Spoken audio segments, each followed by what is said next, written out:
Welcome to The Art of Relationships. This podcast is produced by the Biola University Centre for Marriage and Relationships. Let's get right into it. Hey, well, welcome to another Art of Relationships podcast. Today, my ex-co-host who held out for more money, Tim Muehlhoff, so we gave him this package. We said, how about $1 million deferred? And what did Tim say? No, they're going to match that. I said, $1 million deferred? He goes, I got a better deal. And then he bolts. So welcome to the Art of Relationships podcast with my ex-co-host, what was your name again? Tim Muehlhoff. Tim Muehlhoff. And Tim, we've gotten to do some fun things together at this podcast. We did it, I think we did it for 4 years. Yeah, I think so too. And now we speak at family life marriage conferences all over the country. Yeah. And we did some great conferences like on spiritual battle in marriage. Remember that here on campus? Those were fun. So, Tim, I think we've worked together for maybe 20 years. I can't remember. It was back when you had hair. Back a long time ago. And we're in a marriage group together, which is really fun. Marriage so group. I love the fact that you and Elise practice the very things that you talk about in this podcast. And we've been in that marriage group for now, man, maybe double-digit years, I think. Maybe like 13 years, 12, 13 years. Yeah. It's really fun to have you here. It is fun to be back. And we have a great guest today on this podcast. So, Tim, why don't you introduce Dr. Arianna Molloy and tell us a little bit about her? Well, the fun thing about being able to do these podcasts, you get to reunite with old friends, but also new friends, but not so new. 12 years. We've known each other for 12 years. I know. Chris, when we got Arianna to the department, it was like one of the biggest coups of ever. And she has won Professor of the Year. Wow. Yes. Is this correct? It is correct. And students absolutely adore her. That's all the I've rest heard. of us resent her. But she's awesome. She's an associate professor. You got your PhD from Denver. Yeah. Yeah, University of Denver. Mm-hmm. Yeah. That's Chris is my from stomping Colorado. grounds. Really? Colorado State PhD. And I had a choice between DU, Uh-huh. Colorado State, and CU Boulder. Oh, yeah. And CSU made me the best offer. Well, they made me the only offer. And so I would have loved Denver. But anyway, that's a great the location's okay. The location's amazing. Yeah, it is. We would go hiking in the mountains about once a month, although I never learned how to drive in the snow. I have a very distinct memory of one time being in my car and it just was going horizontal when it should have been going straight ahead. Yeah, and that's a scary. I've had an accident on I-25 in the snow when a light post fell across I-25, Oh. and all the cars basically then ran over it, and everybody had 4 flat tires. Well, I swerved, only got 2 flat tires, so we're all pulling over, yelling at the next cars. And it was a mess. I ended up driving away because I rolled my tire down this hill all the way about 4 miles to a guy that was open, and he fixed it. I came back, put on a spare, and I drove away. But Arianna, so where did you come from before Denver? Seattle, Washington. Seattle. Where I'm very used to the rain. I could take rain any day. The snow, I just don't know how to deal with. Exactly. And you did your undergraduate there? I did Seattle Pacific University, which was a phenomenal experience. Was at the base of Queen Anne Hill. There's this beautiful park on Queen Anne called Cary Park. It's a little tiny glimpse of the whole city. And then I did my master's at the University of Portland in Oregon. Okay, so if you had to choose the climate, would you take Seattle, Denver, or here? Oh my gosh. Okay. Before COVID, I would have said Seattle. Oh. But actually, California won my heart during COVID. Wow. Because unlike most places in the United States, when it was cold, you were stuck inside.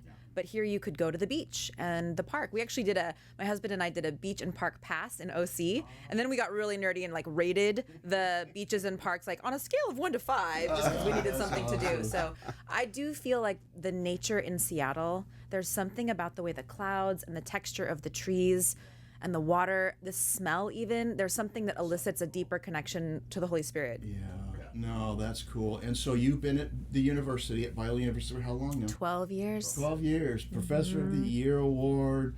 As you said, loved by students, hated by all the other faculty in the comm department, because she takes all... Students raise their hand all the time and say, well, Dr. Molloy said this. And I'm like, well, I know. But here's the cool thing, and listeners, you can already tell that Dr. Molloy, although she's a scholar, is just a relatable person. That's really cool. What I love about Biola University is not only do we have top-notch scholars, but we have scholars who really feel like part of their calling is to reach the public and not just write academic articles, which she has, right, international journals as well as here in the States.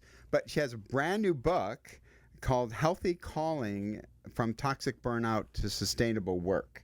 And I love the fact that you've taken your expertise and applied it to like everybody listening to this podcast. You make a really interesting point just about the prevalence of work today. You say in contemporary Western society, the average person changes jobs approximately 10 times between the ages of 18 and 42. Work makes up more than a third of our adult lives. That's amazing when you think about it. Yeah, it's really amazing. And I have to say, Tim, you were the first person to encourage me to write a book like this. So I really want to thank you for that. Well, yeah, but this is a Who great. was the second? Well, you, of course. No, actually, my husband, he was really kind to me and just said, hey, if this is what you want to do, whatever it takes, we'll make time for it, which I really appreciate. Okay, stop. We have to say, all right, we have to say this real quick. You talk about a power couple. Her husband, Alan, is an insane scholar. Yeah. I mean, how many books has that man I written? can't keep up. I mean, you can't keep Yeah, up. it's a lot. Several a year. He speaks at Luzon. So this is a pretty amazing. Some people call him a young Tim and Noreen Muehlhoff. Not many. Mostly us. Yeah. But I think this is a great lead into this question, because not only do you and Alan have jobs, you write, but you also have a kid. Yeah. And hobbies. And hobbies, and you have to be able to do life. And so who better to write a book about this idea about work that can lead to this amazing calling, whether it's your work or whether it's something you do on the outside. But then also the toxicity that kind of can come into play real quickly when we don't set good boundaries, especially for people that are active. I imagine you're probably a type A, I don't know, but you just like to get I do work love lists. Yeah. Yes. And I think, Arianna, that's why we are so excited to have you on this podcast, because when we talk about relationships, one of the things that defines your book, I believe, is even that word. You use that word a lot about how we have a caller, we have a calling, and then we have this community, these relationships, and you've had to live that. So tell us a little bit about other motivations besides Muehlhoff's encouragement. Well, going back even to the fact that people change jobs approximately 10 times between the ages of 18 and 42. That means that when we're pursuing college and experiences, rather than being so interested in titles, we should be more concerned with skill sets and passions that we can refine and develop so that we can apply them in a lot of different ways. So enter a liberal arts Christian education, just have to give a plug there. Because if you're more concerned about sharpening the tools in your tool belt, we're learning about the tool belt generation being the newest generation to consider college. You actually want to go to college to sharpen those skill sets that can be applied in many, many spaces.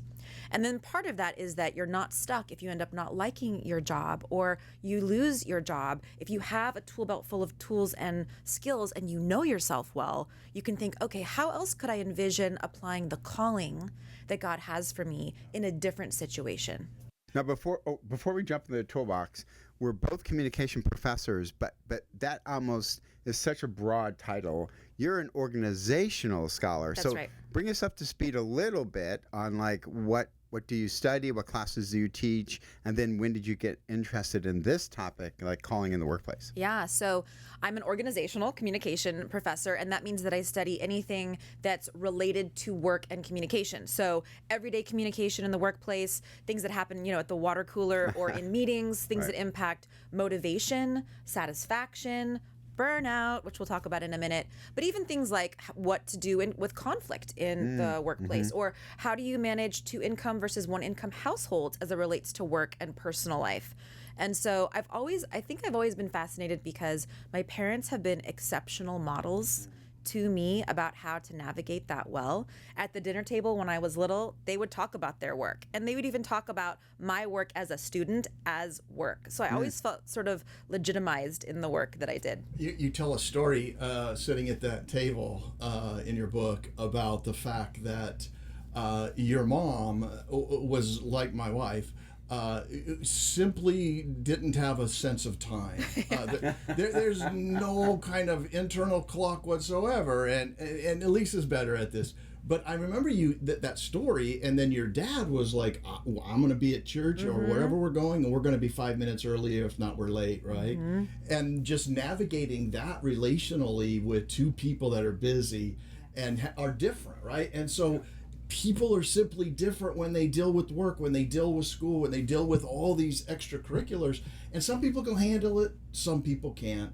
And then we oftentimes marry someone who's very unlike us. Yeah. So you guys navigated that in relationships as well. I'm sure that was a great model for you. So my mom, if you were to imagine the combination between Mary Poppins and Maria from The Sound of Music, that's my mom. You know, she has a melodic laughter. She befriends any stranger, and she does try, but she just does not have an internal clock inside of her.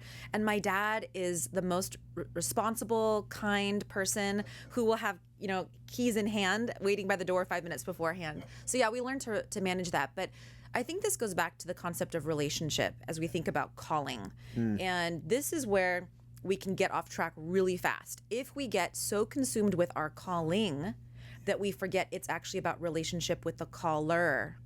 He is the only certain relationship. All right, so, almost everybody understands that, but the words calling and being called, you use that great term. I love that, the caller, and then the called. In a nutshell, tweet version, what's a calling to you? When you studied this, some people have callings, and you kind of differentiated the different kinds, right? You have work, and you have these other things that give you passion. So in a nutshell, for anybody that's like, tell me what this calling means. Great. So as Christians, we have a primary calling, which is to love God and love others. Yeah, you would call that the general. General calling, primary calling, it's all in us, right? But that only acknowledges the grandness of God and not the artistic nature of God. And in the artistic nature of God, he's also hardwired us with skill sets and passions that can be applied in certain parts of our life where it almost feels joyful, worshipful. Not all the time, but like for, you know, most of the time. So a work calling actually has 4 things that make it a work calling. It's meaningful, so there's purpose behind it. You can identify a type of caller. Now, even non-Christians talk about calling all the time. In fact, I was driving down the 55 the other day, and there's a Hogue billboard sign that says, "Your health is our calling." I was watching a commercial with Dodge Ram that said, there's all these commercials now for Dodge. They're on this thing about how this is our calling. So we have this innate desire, a thirst to respond to that. So meaningfulness, to identify a kind of caller. Third is to apply your skill set and passion. So you can't just be a fan. That makes you, you know, really great cheerleader, but you have to have a skill set, which requires experience. But the last thing is the linchpin. The last thing is what makes it different than a hobby, and that is that there's a positive impact on community. That's the third C that we tend to forget in this individualistic culture that we are in. Yeah, so you have undergraduate students, all 3 of us have many more than maybe we get paid for. So we have a lot of students. They're sitting in your office, and you share a story about they want to find the job, right? They're like, what can I do to find the job? And I love some of your advice to them. What do you say when a student says, what skills, what class, what can I do to get this? Because they're motivated financially, some by purpose. But I think you share a little bit deeper with them about there's something else called a calling, and how do you kind of bridge what they want? You know, they want to pay their bills. They want to, start a family, start a marriage, and yet they also need something to do. So what's your advice? Sure. Well, gosh, first of all, I'm just always so glad when students visit us. It's like the best thing awesome. ever. Yeah, I mean, it's just such a treat. They want our advice. Yeah. And so that, honestly, like office hours with students is one of my favorite things. When they come in, I want to learn more about what motivates them. What are they good at? What do they enjoy? What's their convicted heart moment where they're just like, I can't stand when this is happening, or I really want to be a part of this. And so I listen to that. But as it relates to work, there's actually 3 different approaches to work. And they're not distinct categories, but there's a job. This is the one that pays the bills. We all need that. And it's a great privilege to think about calling in work. My dad didn't end up pursuing his calling in work because his calling to be a good dad and a good husband was his priority. And so he chose a job he was good at. he integrated his calling into it, but it wasn't necessarily a smooth, obvious one. So there's just a job. It pays the bills. It doesn't necessarily include your skill set or your passion. There's not a promise of hierarchy or like moving up in the ladder. It just, you're living for the weekend. And it has dental insurance. That's right. Insurance. This is huge. The second one is career. And this one is, there is a trajectory of like, what's your 15-year plan? And you feel this extrinsic reward. You get a corner office. You can take your family on vacation. You get to buy your first car all by yourself, right? That's a career. And again, there's nothing wrong with that. But a calling is this intrinsic reward where you're responding to the caller, you're making an impact on community, and you feel this deep pleasure even if you can't see the tangible outcome. So here's the deal. Research, secular and religious, all agree of all the three types of qualities of approach to work, the one that's the most motivated, the most satisfied, greatest well-being, able to withstand organizational change and economic shifts of all of them is the person who feels called. So you're the one they want in the room. Yeah. And how do you help them find it, right? Okay, you have this 21-year-old sitting there. They've got this great internship. They're like the Muehlhoff kids, successful. They go off. They get these great places to work. But that person sitting there hears this. Do you help them to feel like, okay, you're not settling if you start here because this is common, and then you start to hear, because a calling's a journey. Yes, you it made is. that clear. A calling isn't one day, I'm sitting from God and all of a sudden, bam, I hear it. I go, I'm going to be the shortstop for the Dodgers, which was my calling, by the way. And then injuries derail it. But let's just say, or skill. I digress. But let's just say, right. So first of all, you would, advise them, hey, this is a time to figure out who you are and what that calling may be. It's a journey and a process. So it's not something you're going to find out, I don't imagine. Maybe not even until you're older as it goes along, and it could change. Yeah. See, that's where I see this run amok just a little bit. I love the Dallas Willard quote. Most people have a vision for their life. They just don't want to go through the middle. Yes. And I'm seeing a younger generation saying, yeah, see, I don't want to do that because it's not I don't feel God's pleasure. I'm not uniquely. And I'm saying, okay, yeah, but you need a job. Yeah. Well, calling is not an overnight Amazon package. That's the problem. Yeah. So we think, I want this tomorrow. Right. So I'm going to order my size and it's going to arrive tomorrow. That's Yeah. not what calling is. It absolutely is a process. So what I would tell college students, and what I do tell them, is what are the first job foundations that will be part of giving you the equipment in your tool belt so that when you are ready to be the kind of person that could have the job that feels like a calling, you have these previous experiences. So a young woman came to talk with me. She really felt called to be in HR. Oh. And so she did 2 internships and hated both of them. And guess what? That was a success. Because when you don't like something, that tells you something That is so also. good. Tim, do you remember doing that? I remember one of my first internships was with the criminally insane on a maximum security ward.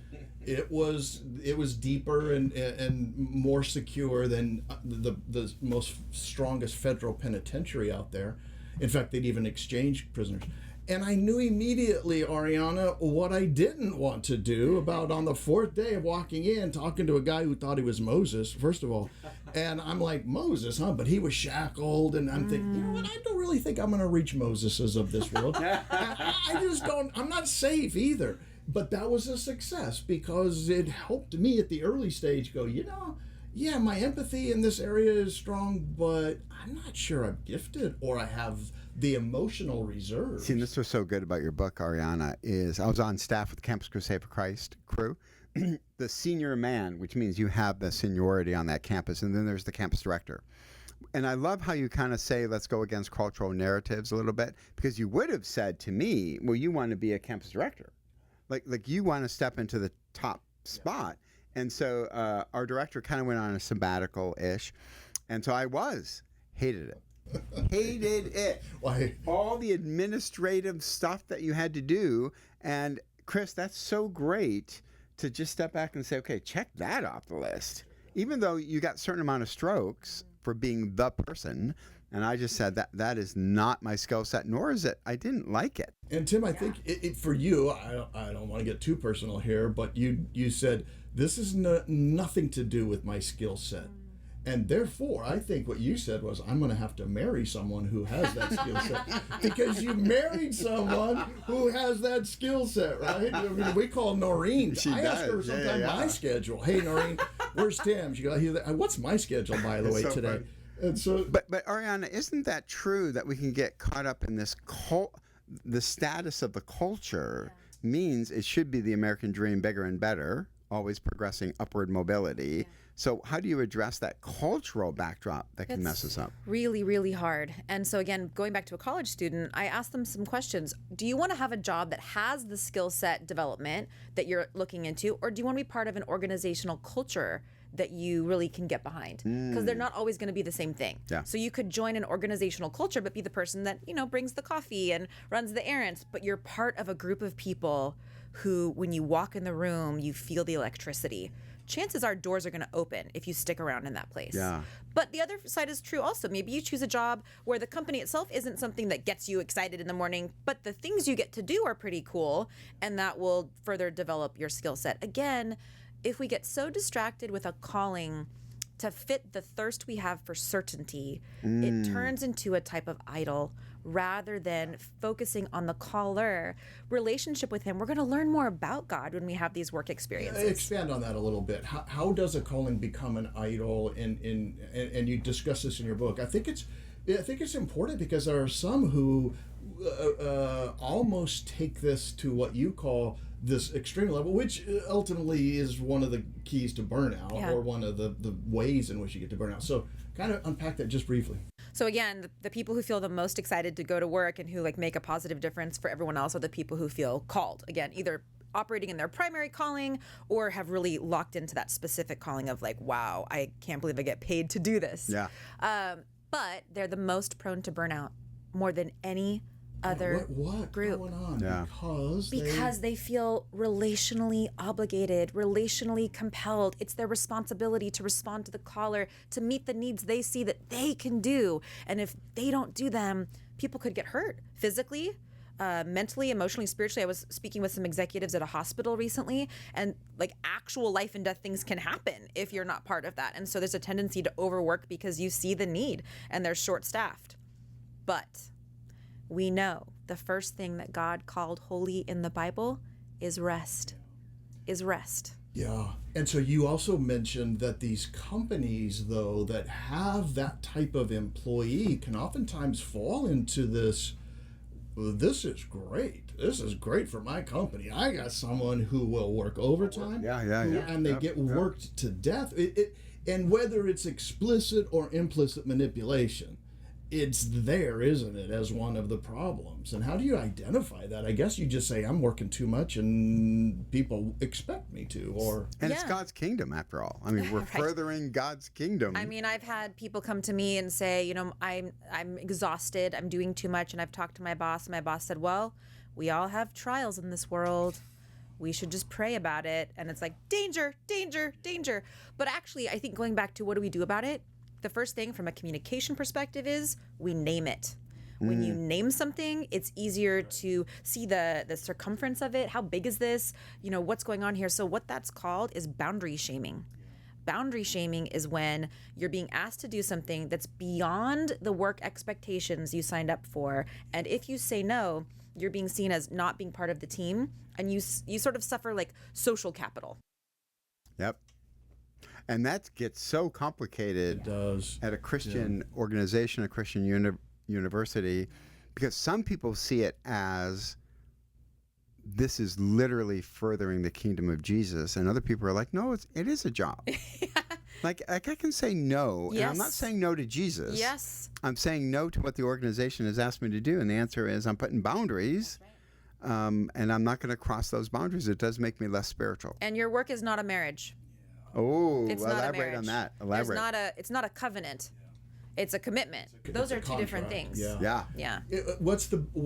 How do you know when you start falling into that? I mean, this notion you brought up of rest, sabbatical. Built into our lives is a type of job that allows for sabbaticals. Pastors, tend to get sabbaticals. Faculty hold on to that, thankfully. But people out in the world don't, right, oftentimes. And now you have this young person out there, a spouse, who's just giving it everything. And that boundary of, well, you know what, I'll take Sundays off, versus the notion of, but even then, what? I take Sundays off, and I'm going to still go to church and still lead this Bible study, and then we have this small group, and then I go right back to work on Monday. That one right there is where there's that mixture seems really hard. Yeah. And Sabbath shouldn't be the kitchen sink for everything you need to do that falls into the scope of rest.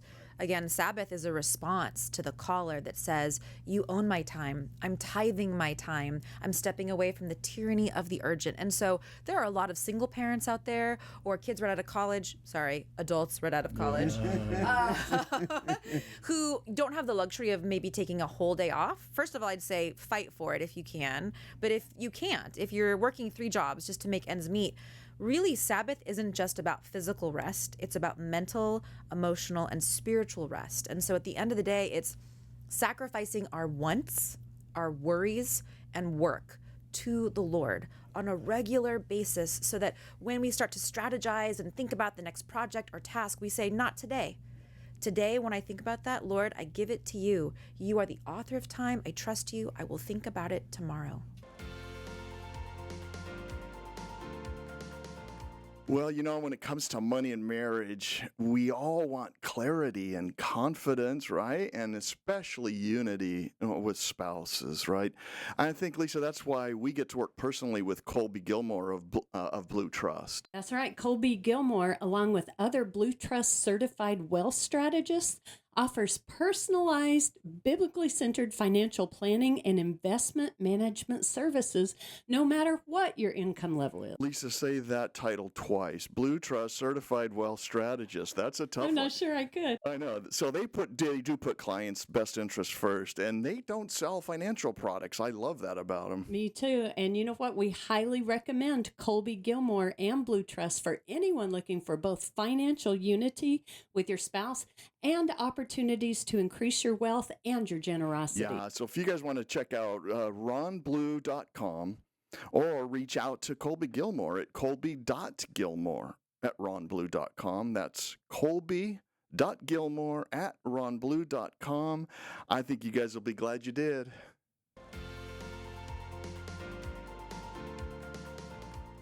Arianna, let me just, Tim, I'm sorry to step on you here. I'll let you ask a question, but it reminds me of something we tell every student that comes in here that's engaged and about to get married. We tell them what's called the marriage sabbatical. Yes. And it comes out of Deuteronomy 24:5, and it says, a man that is newly married shall not go out into the army, but shall stay home for the period of 1 year and make his wife happy. Mm-hmm.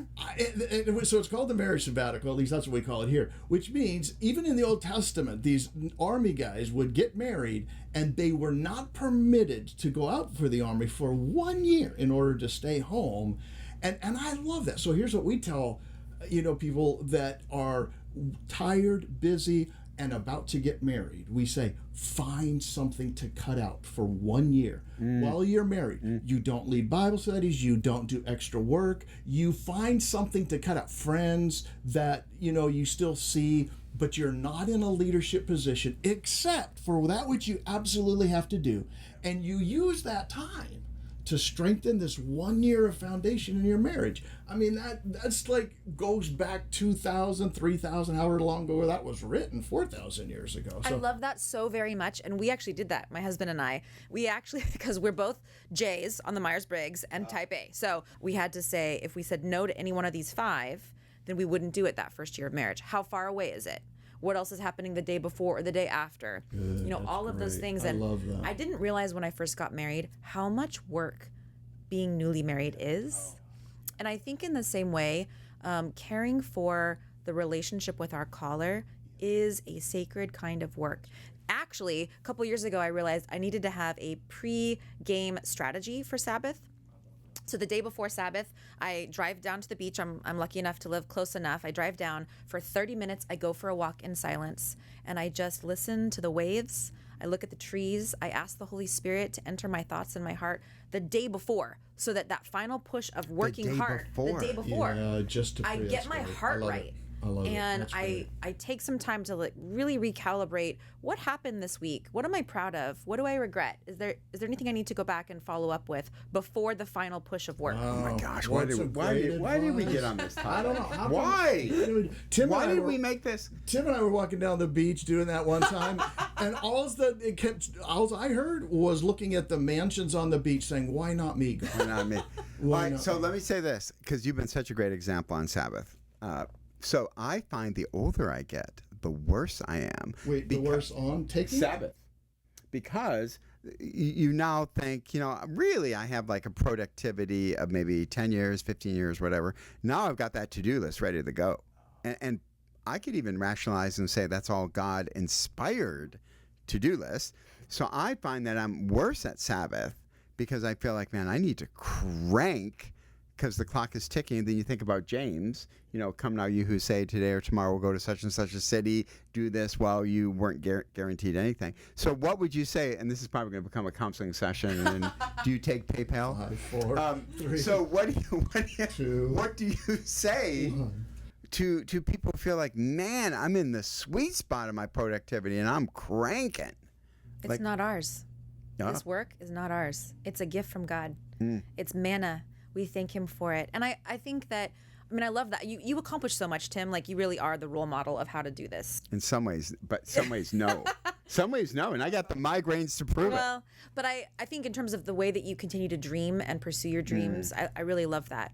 But I think when it comes to taking a rest, it's not optional. It's not optional. It's how we were made. We were designed to thirst for it. We were made in the image of God.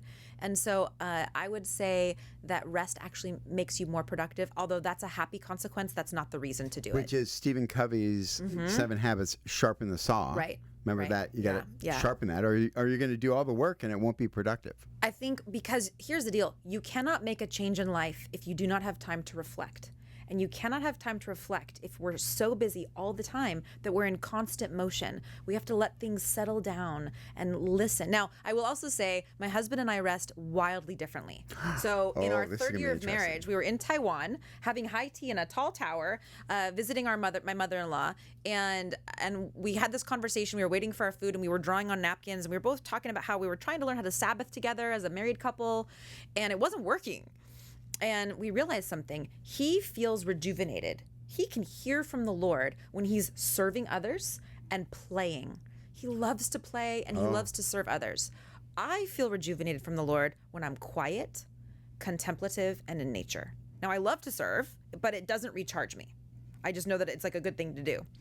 So we had a conversation of how do we do that? We made a commitment that we want to Sabbath together. So depending on the season, we'll take turns. Like, we'll have one Sabbath that's directed towards what I need, another that's directed towards what he needs, or we'll combine it. Yeah, and that's Gary Thomas. Yeah, I was just going to So say, that was the book that initiated Sacred Pathways. Yeah. When we read that, Sacred Pathways. his book radically changed the way we rest as No, a it's as a so couple. good. Well, because you get this insight from reading it as to what fills you, and more importantly, where do you hear God? And you hear God quite like me, in quiet, in nature, reading a book for me, or and then my wife is similar, but serving and doing other things for some people.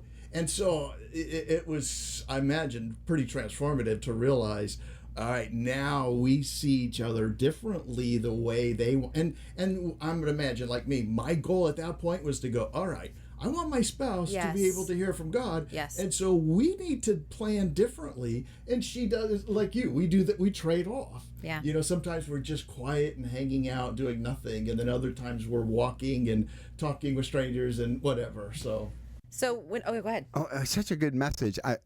What Arianna said is it's not optional. So let me read a quote from your book and then mention a quote that we really had to abandon. Those who are called are more likely to work overtime or agree to take on extra responsibilities without extra pay or acknowledgement. And while there may be some kind of romantic notion about serving, here is where the caution light should start blinking. So when on staff with crew, here's the message we'd get. The world is going to be won by tired people. Oh, no. I know. That was a message we heard all through college. Then we went on staff and then heard it from up. Now, crew, I hope, has changed. Yeah. But I just love what you said, that it's just not optional. So there's only so many things you can control. My brother Bob worked for General Motors in Detroit, right? And this is when Detroit was going through a tough time. A guy literally walked into his office. He was in the accounting, and he literally laid off half and said to the other half, hey, none of these responsibilities have went away, by the way, and be thankful you have a job. Okay, so my brother Bob was thankful he had a job. Then, literally a year later, he came in, laid off the second half of the half, and said, be thankful. So that's what I love about your Sabbath thing is there's certain things within an organization. My dad was a factory worker with layoffs, but you can control the Sabbath. You can't control the externals. Right. And again, if you don't have the luxury of choosing one day off, or faculty, we do have summers, but I never feel like they're off. It's time for research and, curriculum development and recharge, because it is a lot of emotional labor as well. If you don't have that, but it's still a mindset, because Sabbath also is, it's all about relationship with the Lord. Yeah. And so taking time to say, God, you are the author of my time, and I surrender this work to you because it is not mine, it is yours. When you hear the caller talking to you, I love that, just the idea, but you find him in a certain place that we've been talking about, right? And your husband might hear differently. Tell me, for those that are just now starting to listen to this caller, what advice would you give? Is it found during sabbaticals? You mentioned in your book, it's not always this, blinding light moment from heaven. It can be. We can hear some things. But if you're saying, I want to encourage my kid, or I want to encourage my spouse or myself, what have you found helps you listen to the caller? You said sabbaticals. Well, you said just in circumstances we hear from him, but what? I don't know if this is a exciting answer, but it's the real answer. Spending time in the Word. It is the Word of God for a reason. Yeah. It's living and active. We can approach Scripture. It is living and active, and useful for all kinds of teaching. And so, and I will say, with a young kid, and we have sick parents, and so we're that panini generation where it's squished on every side. I do Lectio 365, so I can listen to it. Explain that real quick. Oh my gosh. Explain that real quick. If you're looking for a refresh in your spiritual life right now, Lectio 365 is the way. Yeah, my wife does. You can read it. It's an app. You can read it, but you can also hear it, and it's international. So it's voices from all over the world, and there's like 5 or 6 steps to it. And my husband and I listen to it together, but not together. So he'll be driving to work and I'll be driving to my work. We're not in the same car, but we're listening to the same thing so that we can talk about it afterwards. But I do think the Word of God, I think it's in Proverbs where it says a wise king has wise counselors. So in addition to the Word, and I think worship, and worship can be a lot of different things. For me, it is musical worship. And for others, it could just be sitting there worshiping. 100%. Boy, musical worship is so huge. Yeah, so huge. Or creating. Creating can be a kind of worshipful experience. But I think having wise people in your life. So I often tell college students, this goes back to them, build a board. Think of a board of directors, 3 to 5 people that you would want speaking into your life, and always choose someone who's totally out of reach and not really an option, because you should keep dreaming always. But build a board of people, come up with three or four questions that you'd ask them, and then actually try to pursue that. So we do that in one of the classes that I teach. So cool. And so mine's for me, Chris. Chris is on my board. Yeah. The one that can't be reached. No, the one that is easily achievable. But go ahead. I digress. So and I go to them a lot when I'm confused. But you asked me, how do I hear the Lord? It's in the quiet whisper of my own heart and a confirmation somewhere else. And so just the other day, I was walking on this campus and I was tired. It was one of the days where I would, if someone said, you can go home now, I'd be like, sure. And I just said, Father, do you still want me here? And I was walking, and at Biola on the sidewalk was a group of students just praying. I walked 5 more steps. On another sidewalk ahead of me was a group of students just praying. I walked a few more steps, and a group of students were talking about the resurrection of Jesus and what it means in their own life. I walk more steps, and a third group of students are praying. Now, that's a little unusual.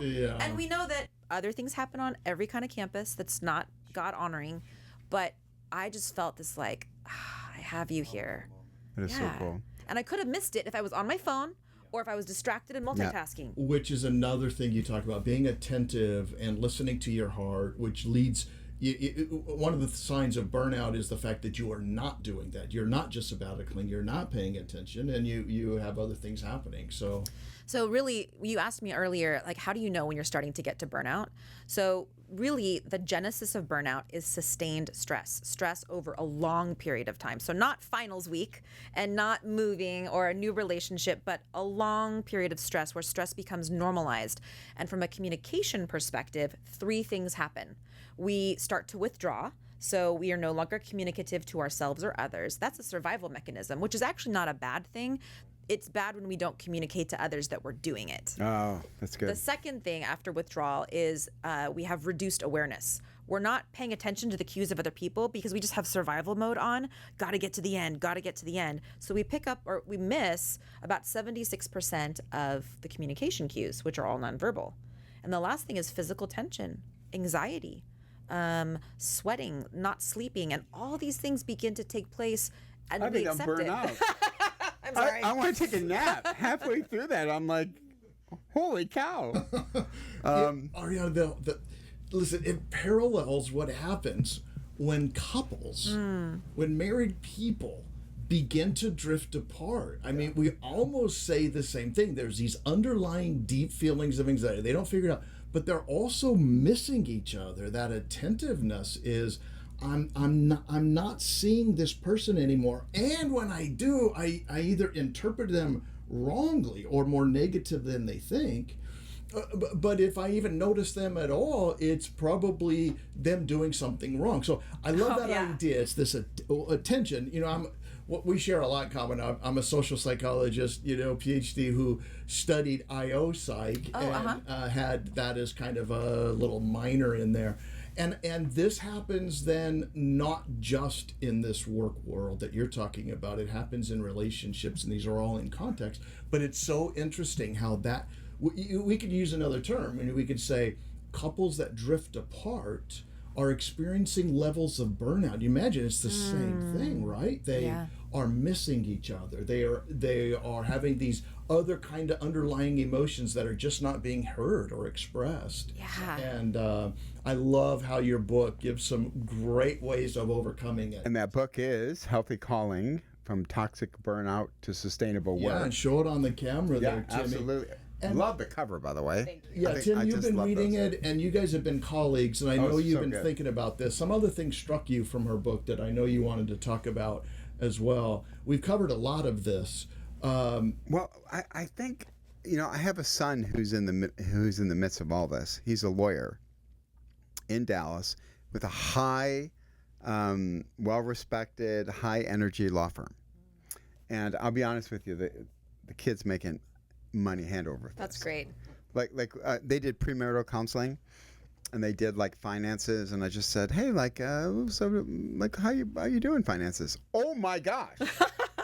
It totally changed what I want for Father's Day. It's like the bar went up, but here's the thing. He's miserable. It's like miserable. It's like nobody pays you that kind of money and doesn't want every ounce of your time, and you're in a corporation that rewards billable hours. And so it's such a cool lesson to say, maybe this career has to be a package deal and not just the dollars and cents. And I'll say this about being a professor. We kind of forget a little bit. Like, Arianna, I was laughing out loud when you said about summers. So I work at a gym, an MMA gym, and I remember one time making the mistake of saying, wow, I'm so happy I got the summer off. And they looked at me and they said, what do you mean?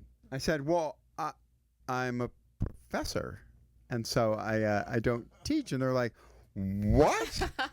And so, but that's nice to think about is what is the package deal? And is the work meaningful to me? So I actually love this quote. And then I want to ask you if you've heard of this song. It's one of my all-time favorite worship songs.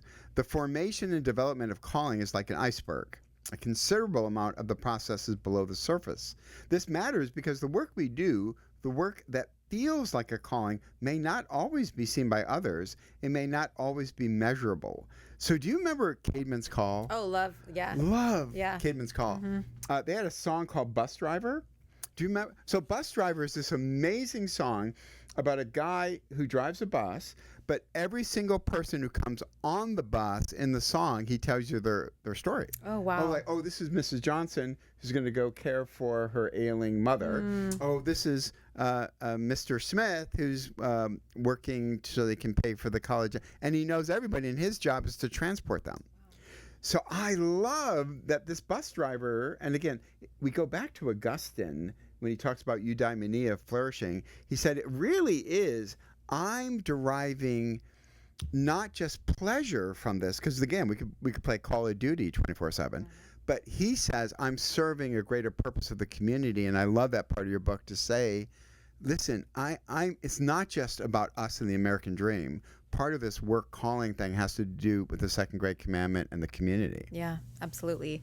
Yeah, and then that iceberg notion too, some people don't even realize what's down there as well. And that's where it takes a little bit of time, right? Yeah. You have this idea, this is where we're going, but there's a lot there. Emotions play a big role in this, doesn't it, for you? That notion of understanding and seeking and paying attention, because burnout really is what? This feeling of despair, this feeling of being, in a broken place, in a broken world, and I have no place to get out. It must just be this rotten thing. What do we tell these, young lawyers and others that are beginning to say, I don't know how to do this anymore. I'm just wiped out. My marriage is affected. My relationships are bad. But I have to keep going. You have some advice for burnout and toxicity in the culture like that? Sure. And I think one of the key things is we talk, burnout, people are talking about burnout all the time, right? And it's real. It's a real thing, and it really impacts people. It's not fun. It can lead to depression, anxiety, sick days, lethargy, apathy, all of that. But burnout from a calling is unique. Yeah. Burnout from a calling is especially toxic because there's a relational and spiritual shame connected to the burnout. And shame, you said, runs to the dark and keeps us in the dark, and light. I loved your analogy, right? There's dark and there's light, but there's actually light in the dark. That's right. It's not like they're two ends of a continuum. That's right. And so talk about that Yeah. and how shame plays this role. And shame makes us feel like, and then there's deep shame. I was just going to, So that's a deep great shame part. is connected to the toxic burnout, and it's a deeper feeling of worthlessness and feelings of just deeper than apathy and cynicism. It goes to the very core of who you are, and it's no longer I don't like what I'm doing. It's I don't know who I am anymore. So I would say you don't want to wait till that happens. So again, burnout is not a category. It's a spectrum. That's exciting to good. me. That's Yeah, good. that Because is. actually you Because- have control over that. So instead of it being like, am I burnt out or am I not burnt out? That's not the question. How far am I on the burnout scale? And so for people who are in high achieving jobs, or even, again, medical professions or military professions, or stay-at-home parents who are in the thick of kids under 5, who don't have the luxury of saying, I'm going to take a full Saturday off. I think having accountability markers of, okay, when am I going to stop? Even if it's just for 2 hours on this day, making sure that there are accountability markers and that you commit that to somebody else so that you don't get injured and then find out. Yeah, and you would recommend you have a board of directors. You would Yeah. also recommend a spouse can do this. Yeah. You can work on this, even with children and others that say, this is what I need and plan to do because I need to avoid this because I could tell it's starting to burn too much, right? What would you say to the couple who, though, assesses this differently? Like one person says, I think we need to pull back. I'm moving on the spectrum of burnout. And the other person's saying, no, we're doing fine. Yeah. We're doing the Lord's work. We're achieving X, Y, and Z. what happens if they're kind of split? I mean, that's great. My husband has such a high capacity. He, can run a marathon and recite poetry at the same time. And I can barely breathe, He has a beautiful high capacity, and I never want to limit him in that. I cannot keep up with him. And he doesn't expect me to. So he has always asked me, please communicate with me when you have reached your maximum, because I'm not going to know it. So I can't resent him for pushing us past my own boundaries if I'm not communicating those needs. And I think that even goes back to conversations with your boss or your manager. Here's where I'm at. This is what's on my plate. And again, not all managers are going to pay attention to that or care, but even just taking the risk and being brave enough to have that conversation. So as it relates to couples, you have to talk about it. He and I have a business meeting once a week where we just check in with each other and say, how's it going? And we have a date night once a month. And those are two different things. So that's good.